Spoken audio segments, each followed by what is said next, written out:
जय श्री बालाजी। नया साल 2025 आप सबको मुबारक हो। और नए साल के इस कड़ी में नया साल आपके लिए कैसा रहेगा, इस कड़ी में आज हम बात करने वाले हैं तुला लग्न की। तुला लग्न के लिए 2025 कैसा रहेगा, क्या सावधानियां रखनी है, क्या उपाय करने हैं, इसी के ऊपर चर्चा करेंगे। इससे पहले कि हम 2025 तुला लगन के लिए कैसा रहेगा ये शुरू करें, तो वर्ष 2025 में क्या ग्रह स्थिति रहने वाली है उसके ऊपर विचार कर लेना उत्तम रहेगा। वर्ष के शुरू में मंगल देव नीच राशि में रहेंगे और 21 जनवरी को राशि बदलकर मिथुन राशि में आ जाएंगे। 2 अप्रैल को फिर से मंगल देव नीच के हो जाएंगे, कर्क राशि में आ जाएंगे और 6 जून तक यहीं रहेंगे। शेष जब भी मंगल देव बदलेंगे या सूर्य चंद्र शुक्र बुध, उसकी हम हर बार वीडियो बना के आपके सामने रखते रहते हैं। बात करेंगे बृहस्पति देव की। बृहस्पति देव वर्ष के शुरू में वृष राशि में चल रहे हैं और 14 मई 2025 को बृहस्पति देव मिथुन राशि में आ जाएंगे। जब बृहस्पति देव मिथुन राशि में आएंगे तो बृहस्पति की जो गति है वो बहुत तेज होगी, बड़ी स्पीड के साथ आएंगे और बड़ी स्पीड से ये आगे बढ़ेंगे। बृहस्पति देव 13 महीने एक राशि में रहते हैं, लेकिन इस बार बृहस्पति देव की गति बहुत तेज है, जो कि 18 अक्टूबर 2025 को बृहस्पति देव फिर से राशि बदलेंगे और उच्च राशि कर्क में आ जाएंगे। चलिए बात करते हैं शनिदेव की। शनिदेव वर्ष के शुरू में कुंभ राशि में रहेंगे, शनि की अपनी राशि है, और 29 मार्च 2025 को शनिदेव कुंभ राशि छोड़कर मीन राशि में आ जाएंगे और वर्ष के अंत तक मीन राशि में रहेंगे। अब बात कर लेते हैं राहुदेव की। राहुदेव वर्ष के शुरू में मीन राशि में रहेंगे और 18 मई 2025 को मीन राशि छोड़कर कुंभ राशि में आ जाएंगे। राहुदेव उल्टा चलते हैं, मीन से कुंभ में आ जाएंगे और वर्ष अंत तक यहीं रहेंगे। तो ये ग्रह स्थिति मेन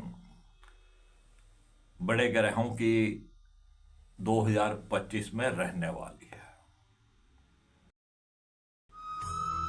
मैं राकेश वशिष्ठ आप सबका स्वागत करता हूं। बात कर रहे हैं तुला लगन के लिए 2025 कैसा रहेगा। इसको 2 भागों में हम बात करेंगे। पहला भाग रहेगा जनवरी से लेकर अप्रैल तक और फिर बात करेंगे मई से लेकर वर्ष के अंत तक की। तो सर्वप्रथम बात कर लेते हैं मंगल देव की। मंगल जो कि द्वितीय भाव के भी स्वामी हैं और 7वें भाव के भी स्वामी हैं, ये नीच के रहेंगे 10वें भाव में।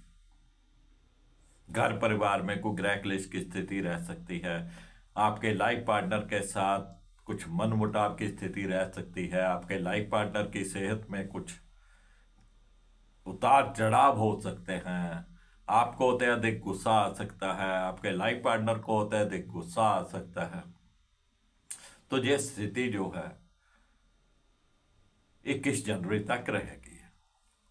21 जनवरी के बाद मंगल देव मिथुन राशि में आ जाएंगे। फिर 2 अप्रैल को वापस फिर नीच के होंगे। तब भी आपको अपने गुस्से पे काबू रखना है, अपनी बोलबानी पे काबू रखना है, अपने घर परिवार में अच्छे संबंध रखने का प्रयास करना है, गृह क्लेश की स्थिति से बचना है, लाइफ पार्टनर की सेहत का ध्यान रखना है, उसके साथ किसी भी प्रकार के कोई लड़ाई झगड़े में नहीं पड़ना है। बृहस्पति देव जो कि वृष राशि में चल रहे हैं, और वृष राशि तुला लगन के 8वें भाव में पड़ती है। और बृहस्पति देव तुला लगन के लिए बहुत अच्छे ग्रह नहीं माने जाते, कुछ शुभ ग्रहों के स्वामी नहीं माने जाते, लेकिन 8वें भाव में स्थिति रहेगी। और छोटे भाई बहनों के साथ बहुत अच्छे संबंध जहां पर नहीं रहने वाले हैं, वो आपका पूर्ण सहयोग नहीं करेंगे, कभी कहना मान लिया कभी नहीं माना या नहीं मानेंगे। तो छोटे भाई बहनों के साथ, दोस्तों मित्रों के साथ, अड़ोसी पड़ोसियों के साथ संबंध बहुत अच्छे यहाँ पे नहीं रहने वाले हैं। तो अपनी तरफ से आपको प्रयास रखना है कि आपकी तरफ से संबंध खराब नहीं हो। और बृहस्पति देव जहां से पंचम दृष्टि से व्यय भाव को देखेंगे, कोई विदेश से संबंधित कोई कार्य रुका हो, उसकी कुछ सूचना आने वाली हो, कोई डॉक्यूमेंट्स आने वाले हो, कोई वीजा आने वाला हो, तो उसके आने की संभावना है। और बृहस्पति देव कोई ना कोई तीर्थ यात्रा भी करवा देते हैं, कोई धार्मिक यात्रा भी करवा देते हैं, विदेश यात्रा की भी संभावना है। और जहां से बृहस्पति देव की 7वीं दृष्टि द्वितीय भाव के ऊपर रहेगी, तो आपको बृहस्पति का लाभ लेना है, आपको अपनी वाणी को सॉफ्ट रखना है, घर में ग्रह क्लेश की स्थिति से बचना है।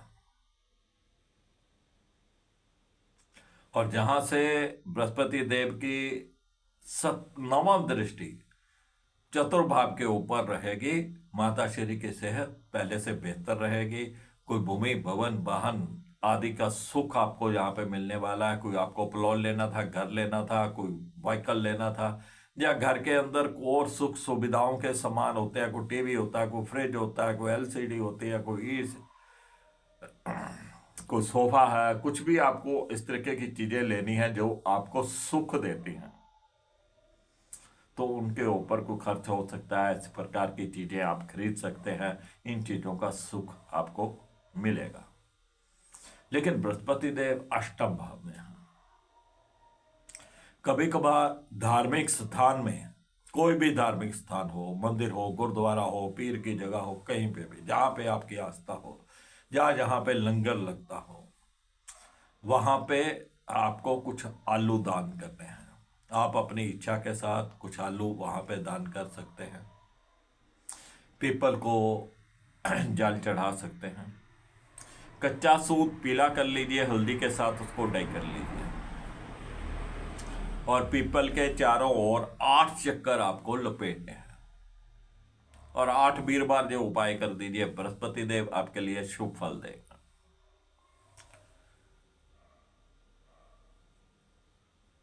चलिए बात करते हैं शनि देव की।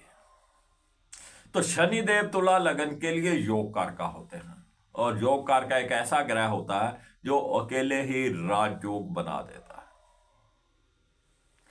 है। चतुर्भाव और पंचम भाव के स्वामी होंगे, और पंचम भाव में गोचर करेंगे। भूमि भवन वाहन का सुख यहां पे मिलने वाला है, घर परिवार का सुख मिलने वाला है, संतान सुख मिलने वाला है। संतान आपकी आज्ञाकारी, आपके कहने में रहेगी, कोई अच्छा कार्य करके दिखाएगी जिससे आपको प्रसन्नता होगी। विद्यार्थी वर्ग के लिए भी उत्तम समय है, वो अच्छी आउटपुट जहां पे निकाल पाएंगे, अपनी स्टडीज में अच्छा ध्यान दे पाएंगे। प्रेमी प्रेमिकाओं के लिए भी समय अच्छा है। जो पति पत्नी संतान की इच्छा रखते थे उनके लिए भी शनिदेव जहां पे अच्छे हैं, संतान प्राप्ति के लिए शुभ समय। और जहां से शनिदेव की जो दृष्टि है, तृतीय दृष्टि, वो सप्तम भाव के ऊपर रहेगी। सप्तम भाव में मंगल की राशि,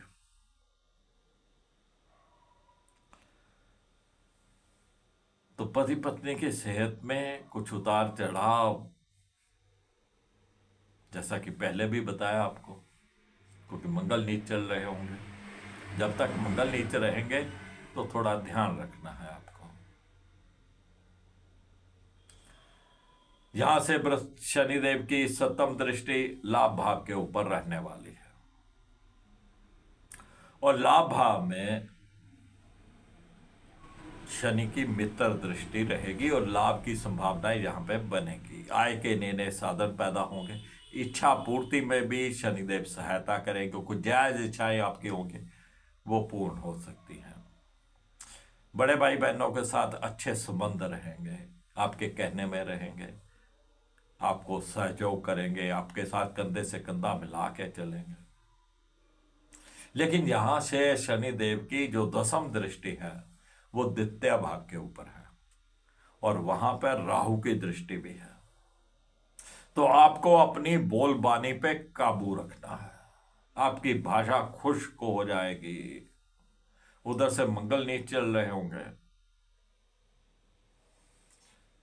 तो आपको अपनी वाणी के ऊपर काबू रखना है। आपकी सेविंग नहीं हो पाएगी। सेव किए हुए पैसे आपके खर्च हो जाएंगे। तो थोड़ा आपको ध्यान रखना है, कहीं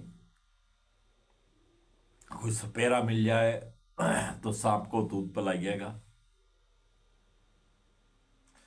शनिदेव के मंदिर जाकर शनिदेव के चरणों में सरसों का तेल और काले उड़द चढ़ाइएगा। ये जो गलियों में मांगने आते हैं शनिदेव के नाम से, या कहीं चौराहे पे बैठे होते हैं, इनको नहीं देना है। शनिदेव के मंदिर जाकर शनिदेव को चरणों में चढ़ाइए। यह शनिदेव की खुराक है। सरसों का तेल उनको अति प्रिय है।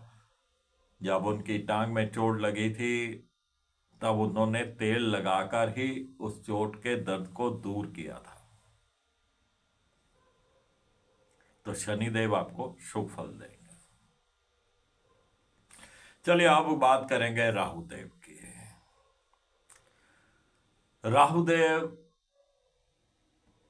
तुला लगन के छठे भाव में चल रहे हैं, और छठा भाव होता है रोग का, ऋण का, शत्रुओं का। तो शत्रु तो यहां पर उठ नहीं पाएंगे। अगर कोई गलती से उठ भी गया, कुछ नहीं बिगाड़ पाएगा आपको। स्वयं टक्करे मार मार के धाराशाही हो जाएगा।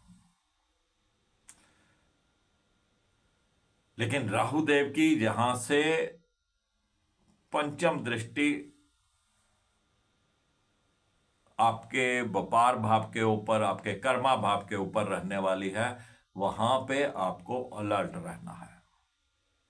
आपको लापरवाही वहां पर नहीं करनी है। आप बिजनेस करते हैं, आपका कोई भी व्यापार है, वहां पे आपको लापरवाही नहीं करनी है। लापरवाही करेंगे तो नुकसान होगा। आप जॉब करते हैं तो एक नियम बांध लीजिए, आपको पूरे समय पे जाना है, और अपना जो भी काम है वो पूर्ण करना है। जिस दिन आपने लापरवाही की उस दिन कोई ना कोई आपकी टांग खींच देगा, कोई आपकी चुगली निंदा कर देगा, फिर आपको मुश्किल हो जाएगी। तो जो बदलने का नहीं सोचिएगा, लेकिन पंक्चुअल रहिए, मेहनत करिए। जो मेहनत करेगा उसको शनिदेव अच्छा फल देंगे। शनिदेव भी यही कहते हैं, कर्म करिए, मेहनत करिए। और जिनका शनि अच्छा हो जाता है, राहु उनके स्वयं अच्छे हो जाते हैं। और जहां से राहु की सप्तम दृष्टि व्यय भाव के ऊपर रहेगी, आलतू फालतू खर्चे, अननेसेसरी खर्चे, जो सोचे भी नहीं है वो भी आ जाएंगे। और जहां से राहु की नवम दृष्टि द्वितीय भाव के ऊपर, सेविंग होगी नहीं, शनिदेव भी वहां पर देख रहे हैं। सेव किए हुए पैसे भी खर्च हो जाएंगे।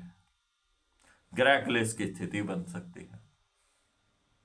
आवारा कुत्तों को बिस्कुट वगैरह डालिए, रोटी डालिए, ताकि राहु देव शांत रहे। तो फ्रेंड्स, ये थी अप्रैल तक की स्थिति। जनवरी से लेके अप्रैल तक क्या ग्रह करने वाले हैं तुला लगन के लिए, उसके ऊपर हमने बात करी है।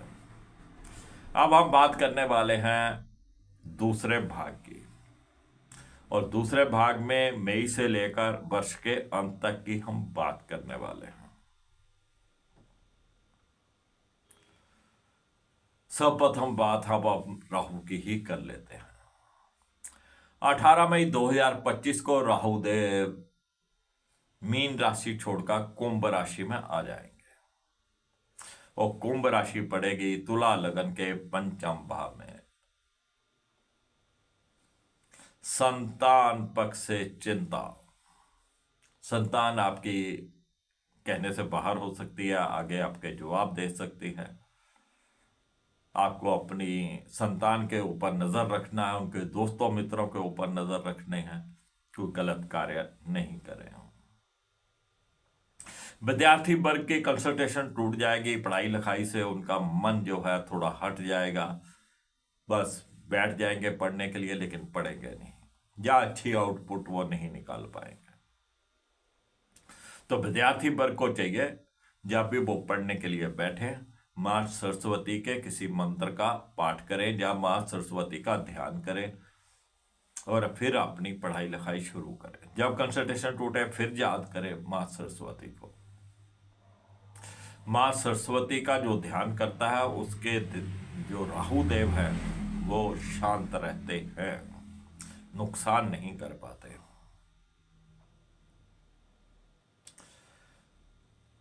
तो 5 मूली जिस आम सब्जी मंडी से मिल जाती हैं, जिसके परोठे भी बनाते हैं, सलाद भी काटते हैं, 5 मूलियां आपको रात को सराने रखनी है, सुबह किसी धार्मिक स्थान में दे दीजिए। केसर का तिलक आपको करना है। हाथी से रिलेटेड कोई भी वस्तु आप अपने घर में नहीं रखिए। कांच का, प्लास्टिक का, वॉल हैंगिंग, कुछ भी हो, टेडी बेयर हो, जिसमें हाथी हो, नहीं रखिए। सिर्फ लक्ष्मी की फोटो या मूर्ति रख सकते हैं, उसमें सफेद रंग के हाथी होते हैं। अदरवाइज आपको नहीं रखना है, नहीं तो राहुदेव नुकसान कर सकते हैं। जहां से राहुदेव की पंचम दृष्टि भाग्य भाव के ऊपर रहेगी, भाग्य को निखरने नहीं देगी। कोई भी आपका कार्य बिना रुके पूरा नहीं होगा। हर कार्य में कुछ ना कुछ रुकावट ये राहु की वजह से आपको आपके धर्म से दूर करेगी। जो भी आप पूजा पाठ करते हैं, इष्ट देव का पाठ करते हैं, कोई मंत्र पाठ करते हैं, उनसे आपको दूर करेंगे। तो राहु जो शुभ फल नहीं दे पाए, उसके लिए बहुत जरूरी है आप अपने इष्ट देव का पाठ करें। जो भी आपके गुरु हों, किसी से आपने नाम दान ले रखा है, कोई उन्होंने आपको मंत्र दे रखा है, कोई शब्द दे रखा है, तो उसका सिमरन करिए। आपको थोड़ा पूजा पाठ के साथ, धर्म के साथ जुड़ के रहना है, तो राहुदेव आपको नुकसान नहीं कर पाएंगे। यहीं से राहु की सप्तम दृष्टि लाभ भाव के ऊपर रह गए, बड़े भाई बहनों के साथ कुछ ना कुछ मन मुटाव हो सकता है, थोड़ा वो आपको इग्नोर कर सकते हैं, लेकिन आपने अपनी तरफ से प्रयास करना है कि उनके साथ संबंध नहीं बिगड़े। और आय के साधनों में भी कहीं ना कहीं जो रुकावट देंगे। और मैंने पहले ही कहा कि आप अपनी जॉब के ऊपर पंक्चुअल रहिए, ताकि आय के साधनों में रुकावट नहीं आए। और जहां से राहु की नवम दृष्टि लगन के ऊपर रहेगी, आपके अंदर कहीं ना कहीं कोई नेगेटिविटी वगैरह भी आ सकती है। आपको अपनी सेहत का भी कुछ ध्यान रखना है। तो ये था राहु देव का फल जो आपको मिलने वाला है। चलिए बात करते हैं शनि देव की। 29 मार्च को शनि देव कुंभ राशि छोड़कर मीन राशि में आ जाएंगे। मीन राशि पड़ेगी तुला लगन के छठे भाव में। भूमि भवन वाहन का सुख में कुछ न कुछ कमी आ जाएगी। माता श्री की सेहत में उतार चढ़ाव हो जाएंगे। कोई आपने घर लेना था, प्लॉट लेना था, व्हीकल लेना था, तो बहुत सोच समझ कर लीजिएगा, कागजात वगैरह चेक करके लीजिएगा, नहीं तो मुश्किल हो सकती है। पंचम भाव के भी स्वामी हैं, छठे भाव में चले गए। विद्यार्थी वर्ग की कंसंट्रेशन टूट जाएगी। राहु ने पहले ही परेशान कर रखा है। आपके बच्चे कहने से बाहर हो सकते हैं, गलत सोसाइटी में पढ़ सकते हैं। जो महिलाएं गर्भवती हैं उनको बहुत सतर्क रहना है, बहुत ध्यान देना है, मिसकैरेज की संभावनाएं बन जाएंगी। कोई प्रेम प्रसंग आपका चल रहा था, वहां पर भी अनबन की संभावनाएं हैं। आपसी मतभेद उत्पन्न हो जाएंगे। तो यह स्थिति फिर बहुत अच्छी नहीं है यहां पर। तो शनि देव यहां पर आने वाले हैं, तो शनि के मंदिर जाना है आपको। वहां पर शनि देव से प्रेयर करनी है और उनको काले उड़द सरसों का तेल चढ़ाना है। और किसी भी प्रकार का आपको लोहे का सामान, चमड़े का सामान नहीं खरीदना है। अगर आपको शूज की जरूरत है, लेदर के शूज, तो आप 29 मार्च से पहले पहले खरीद लें। 29 मार्च के बाद आपको नहीं लेना है। चलिए बात कर लेते हैं बृहस्पति देव की। बृहस्पति देव 14 मई 2025 को मिथुन राशि में प्रवेश कर जाएंगे। और ये बहुत तेज गति के साथ यहां पे प्रवेश करने वाले हैं। आपके भाग्य में जो रुकावटें आ रही थी उनको थोड़ा बैलेंस बनाएंगे। कोई नई अपॉर्चुनिटीज आपको मिलेंगी। जो राहु रुकावटें दे रहे थे अब उनको सीधा करेंगे। आप बृहस्पति देव की दृष्टि राहु पे रहेगी, राहु की दृष्टि बृहस्पति देव के ऊपर रहेगी। और अगर आप धार्मिक रहते हैं तो बृहस्पति देव को बल मिलेगा, राहु देव खुद ब खुद ठंडे हो जाएंगे। अपने गुरुजनों का सत्कार कीजिएगा, साधु सन्यासियों का आशीर्वाद लीजिएगा, पिताश्री के साथ अच्छे संबंध रखिएगा, बड़े बुजुर्गों का आशीर्वाद लीजिएगा। अब राहु यहां पर फिर ठंडे हो जाएंगे। बृहस्पति देव नवम भाव से पंचम दृष्टि से लगन को देखेंगे। जो आपके ऊपर नेगेटिविटी आ रही थी राहु के कारण, अब उसका बैलेंस बनाएंगे। और अगर आप धार्मिक रहेंगे तो नेगेटिविटी आपके ऊपर नहीं आएगी। सेहत आपकी पहले से अच्छी हो जाएगी और आप थोड़े नरम स्वभाव के हो जाएंगे। और जहां से सप्तम दृष्टि तृतीय भाव के ऊपर रहेगी, छोटे भाई बहनों का सहयोग मिलेगा, दोस्तों मित्रों का सहयोग मिलेगा। कोई लेखन कार्य में थे आप, वो लेखन कार्य आपका पूर्ण हो सकता है। आपकी कोई बुक लिख रहे थे, कोई नॉवल लिख रहे थे, कोई कहानी लिख रहे थे, कोई आप थीसिस लिख रहे थे, वो पूर्ण होने की संभावना है। और कोई आपको अपनी बुक पब्लिश करवानी थी तो वो पब्लिश भी हो जाएगी। अब जहां से बृहस्पति देव की पंचम दृष्टि संतान भाव के ऊपर रहेगी, अब जो राहु खराबियां कर रहे थे बृहस्पति देव उसका बैलेंस बनाएंगे।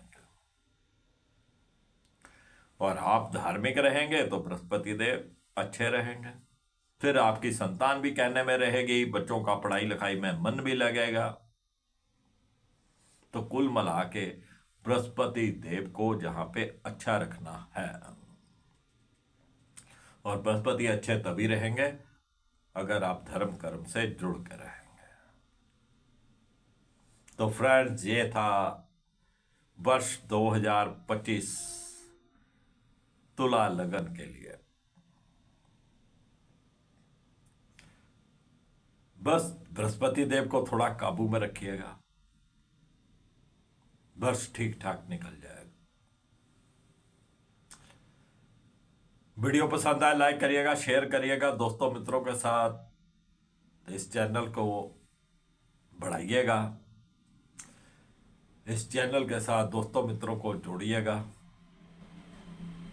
मैं फिर मिलूंगा आपको नई जानकारी के साथ। तब तक राकेश मिश्र को इजाजत दीजिए। जय श्री बालाजी।